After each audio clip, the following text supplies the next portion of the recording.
Assalamualaikum warahmatullahi wabarakatuh. Selamat pagi anak-anak. Bertemu lagi dengan Bapak ya. Untuk pelajaran kali ini adalah pelajaran tematik yang berjudul Faktor Pendukung Keberagaman di Indonesia dan Manfaat Pembangunan Sosial Budaya di Lingkungan Sekitar. Sebelum kita mulai pelajaran, marilah kita membaca lafaz basmalah bersama-sama ya. Bismillahirrahmanirrahim. Baik anak-anak, tujuan pembelajaran kita adalah yang pertama, siswa mampu menjelaskan faktor pendukung keberagaman di Indonesia.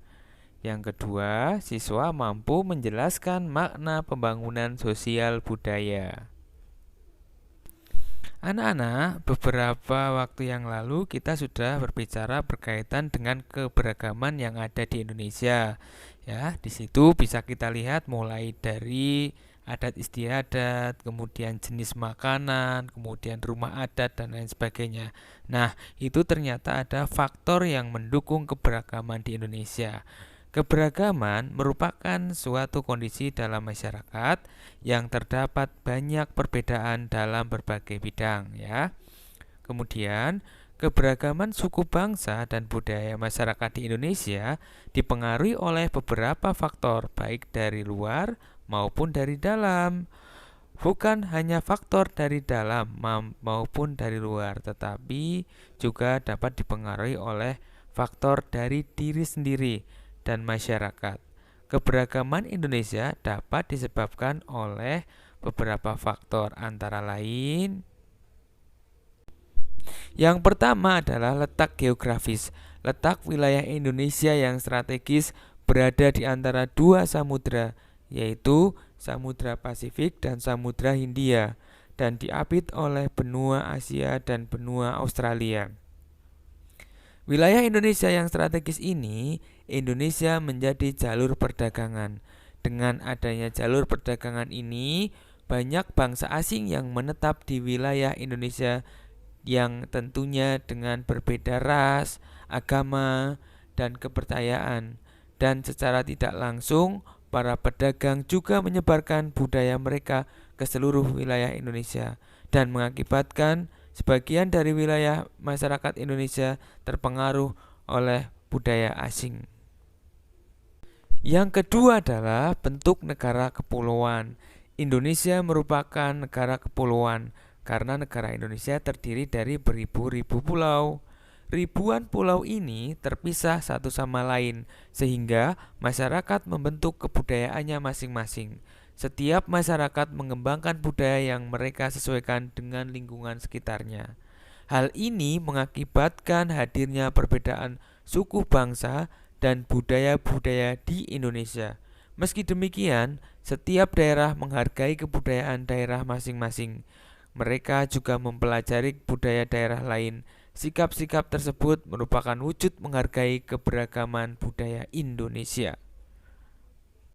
Yang ketiga adalah kondisi alam. Kondisi alam di Indonesia meliputi dataran rendah, dataran tinggi, pegunungan, serta pantai. Kondisi alam ini mengakibatkan hadirnya keberagaman dalam ekonomi, yaitu mata pencaharian. Warga di dataran rendah rata-rata bekerja sebagai karyawan, guru, dan lain-lain. Sedangkan warga di dataran tinggi sebagian besar bekerja sebagai petani, penambang, dan lain-lain. Nah, kondisi seperti ini tidak membuat masyarakat Indonesia saling bertentangan, akan tetapi membuat satu sama lainnya saling menghargai dan menghormati. Sehingga persatuan dalam keberagaman ini yang dimiliki oleh bangsa Indonesia merupakan cerminan dari semboyan Bhinneka Tunggal Ika, yaitu apa? Berbeda-beda tetapi tetap satu jua. Nah, anak-anak, perbedaan atau keberagaman dapat terlihat dari suku bangsa, ras, agama, keyakinan, ideologi politik, sosial budaya, dan ekonomi, serta lainnya. Nah, salah satu contoh keberagaman di Indonesia adalah adat istiadat yang merupakan perilaku budaya yang telah lama diterapkan oleh masyarakat sekitar. Adat istiadat juga menjadi sebuah ciri khas suatu daerah. Setiap daerah memiliki adat istiadat yang berbeda dengan daerah yang lainnya. Salah satu adat istiadat yang masih dilestarikan hingga saat ini adalah ngaben, yaitu upacara kematian misalnya di Bali. Nah, anak-anak, manusia adalah makhluk sosial di mana manusia tidak bisa hidup sendiri tanpa bantuan orang lain. Nah, apalagi di Indonesia ya, dengan keberagaman yang ada, kita harus saling menghormati, kemudian menjaga, mempererat persatuan dan kesatuan kita. Nah, di lingkungan sekitar kita, kita juga harus mendukung pembangunan sosial. Nah, apa itu pembangunan sosial?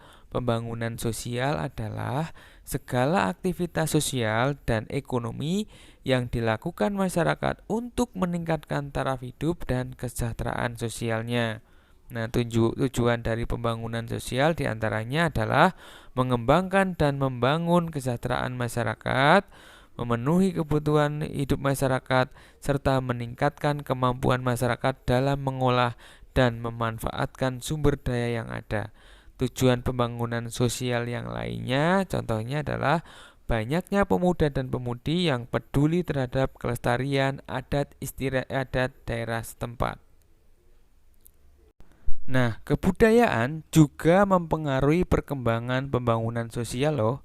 Salah satu upaya yang dilakukan adalah dalam mengembangkan kebudayaan sosial budaya, diantaranya adalah menggunakan bahasa Indonesia untuk menciptakan komunikasi yang baik. Selain bahasa, perekonomian juga mempengaruhi pembangunan sosial dan budaya. Upaya lain untuk pembangunan sosial budaya adalah dengan mempelajari kesenian daerah seperti alat musik tradisional, tarian, dan lain-lain. Nah, anak-anak, di sini Bapak contohkan ya pembangunan sosial dan budaya. Yang pertama di bidang ekonomi. Di sini yang nomor satu ini Bapak tampilkan yaitu gambar kegiatan ekonomi di pasar terapung yang berasal dari Kalimantan. Kegiatan tersebut merupakan salah satu cara meningkatkan pembangunan di bidang ekonomi ya. Kemudian yang kedua, bidang sosial budaya. Nah, di sini Bapak juga tampilkan pada gambar di atas sekelompok anak sedang memainkan angklung. Alat musik tersebut berasal dari Jawa Barat. Kegiatan tersebut merupakan salah satu cara meningkatkan pembangunan dalam bidang sosial dan budaya. Nah, ini anak-anak ya, gambar yang lebih jelas di sebelah kiri itu ada pasar terapung ya. Kemudian di sebelah kanan itu ada sekelompok anak yang sedang bermain angklung. Nah, itu ya anak-anak ya. Untuk tugas anak-anak, kerjakan buku tematik halaman 61. Cukup yang difoto di sini aja ya. Demikian tadi materi tematik untuk pertemuan kali ini ya. Mudah-mudahan bisa dipahami. Kurang lebihnya Bapak mohon maaf yang sebesar-besarnya. Akhir kata, marilah kita membaca lafaz hamdalah bersama-sama.